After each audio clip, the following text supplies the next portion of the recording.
Hello friends, welcome back in this video session of refrigeration and air conditioning. Today's topic is Introduction to Cycle Modification. My name is Mr. S.V. Kumbar, Assistant Professor, Department of Mechanical Engineering, Sharad Institute of Technology, College of Engineering, Yadra, Ichalkaranji. So we will start from basic components of vapor compression refrigeration system. There are four components of vapor compression refrigeration system. First one compressor, second condenser, third expansion valve, and fourth evaporator. So low pressure vapors of refrigerant coming out from evaporators are compressed in the compressor, due to which it is converted into high pressure high temperature gas. This red color line shows it is a high pressure high temperature gas of refrigerant, that is vapors of refrigerant. This high pressure high temperature vapors of refrigerant, it then flows to condenser. In domestic refrigerator, if you have observed backside of refrigerator, those coils are nothing but condenser. Here cooling medium is used to allow to flow over condenser. Heat exchange takes place between refrigerant and cooling medium, and phase change takes place in the condenser itself. So this high pressure high temperature vapors of refrigerant are converted into high pressure low temperature liquid refrigerant. This high pressure low temperature liquid refrigerant is allowed to flow through expansion valve, where it is expanded and its pressure drops down. So low pressure low temperature liquid refrigerant, which is shown with the help of blue color line, it then flows to evaporator. The subject which is to be cooled is kept in evaporator. So here heat is extracted from the source into refrigerator, and in this way again it is converted into low pressure vapors. These low pressure vapors of refrigerant again flows back to compressor, and this cycle continues. We have already seen this cycle so many times. We will see its pH and TS diagram. This is pressure versus enthalpy diagram, and this is temperature versus enthalpy diagram. So pH and TS diagram for simple compression vapor compression refrigeration cycle is shown here. This curve is represented up to this critical point, that is saturated liquid line, and this line shows it's a saturated vapor line. This region indicates it's a subcooled region, and this region is superheated region. The region between these two curves, that is saturated liquid line and saturated vapor line, here there is a mixture of liquid and vapor, right? Similarly on temperature entropy diagram, it's a saturated liquid line, it's a critical point where here liquid is converted into vapor, and this is saturated vapor line. Again this is subcooled region, this is superheated region. The region between these two lines, saturated line and saturated vapor line, it is a mixture of both, that is a wet region. So in compressor, vapors of refrigerant are compressed. So 1 to 2 curve, it represent compression process. Here initially vapors of refrigerants are available, so one point lies on saturated vapor line. It is compressed to high pressure and high temperature, so pressure is increased as well as temperature is increased. 1 to 2 curve is shown, 1 to 2 curve is shown. So high pressure high temperature liquid refrigerant, high pressure high temperature vapors of refrigerant, it then flows to condenser, where its temperature drops down, right? And here it is converted into liquid line. So 2 to 3, on 3 point the line touches to saturated liquid line, right? And here this low pressure low temperature liquid refrigerant then flows to expansion valve, where pressure drops from P3 to P4 considerably, and from 4 to 1 this curve, this line represent evaporation, where heat is rejected from the object which is to be cooled. Similarly, 1 to 2 is compression, 2 to 3 it is represented by condens condensation, 3 to 4 expansion process, and 4 to 1 evaporation process. The dry and saturated vapor entering the compressor at point 1, that vapor compresses isentropically from 1 to 2 as I mentioned earlier, and in this way this cycle works. This is normal pH and TS diagram, but this pH diagram and TS diagram can be modified accordingly. So first modification, effect of superheating. As shown in figure A and B, the effect of superheating is to increase the refrigerating effect.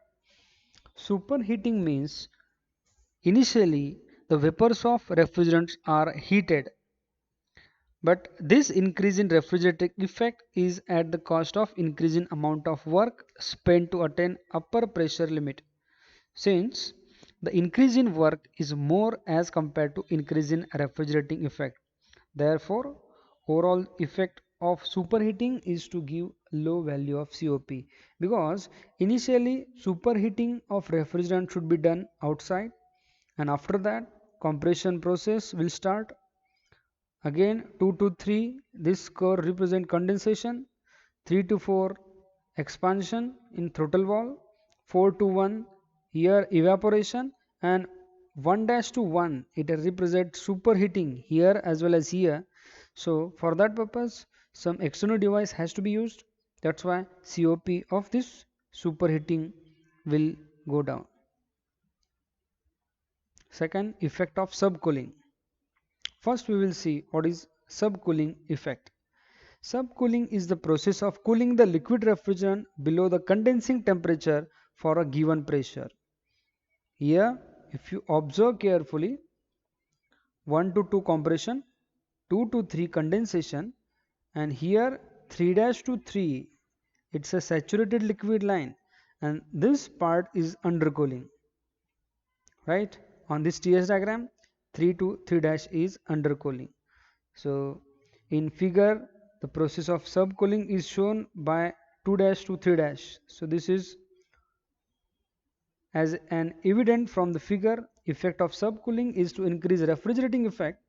Thus subcooling results in increase of COP provided that no further energy has to be spent to obtain extra cold coolant required.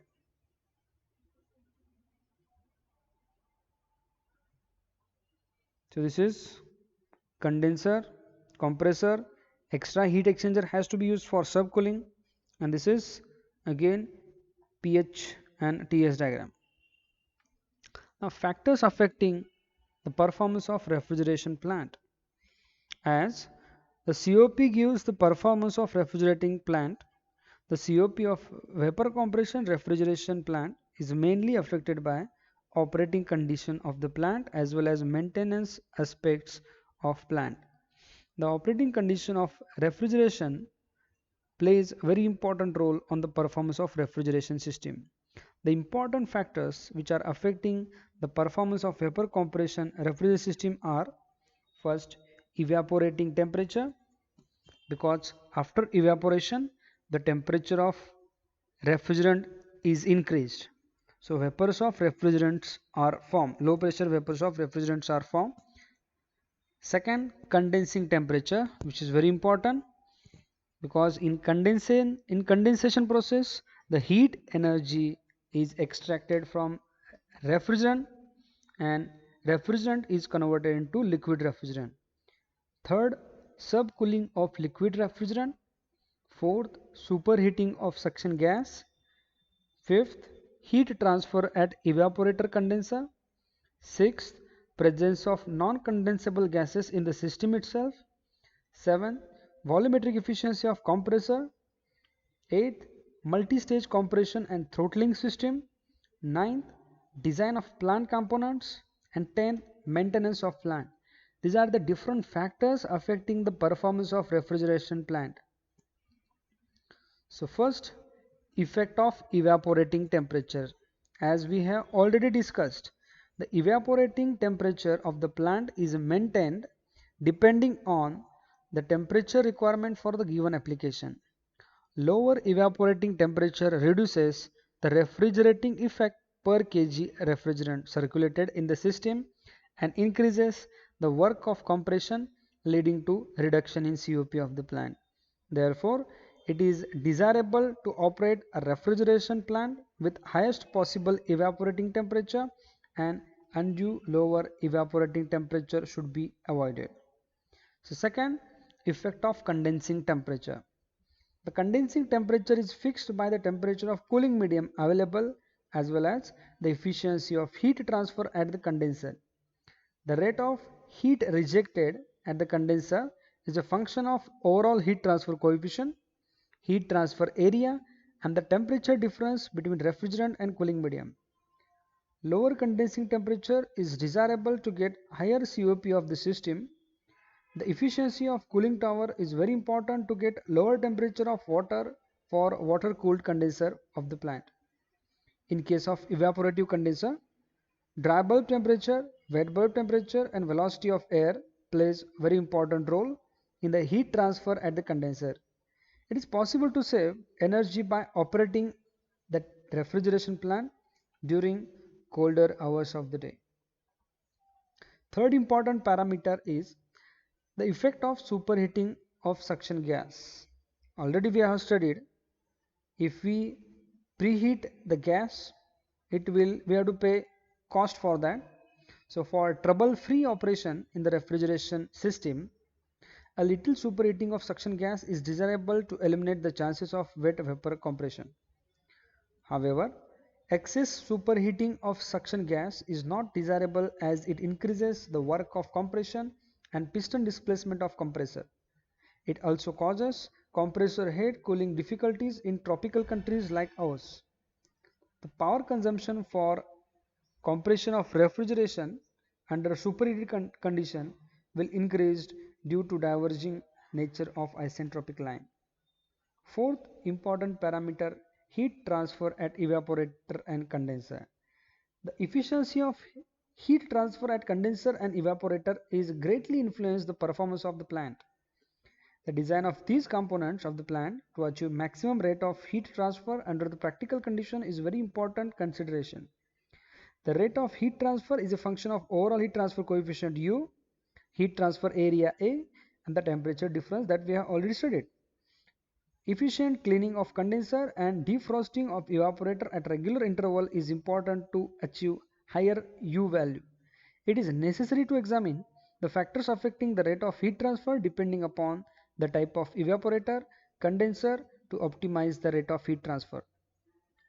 So next important parameter, multi-stage compression. Multi-stage compression means compression of refrigerant in more than one compressor.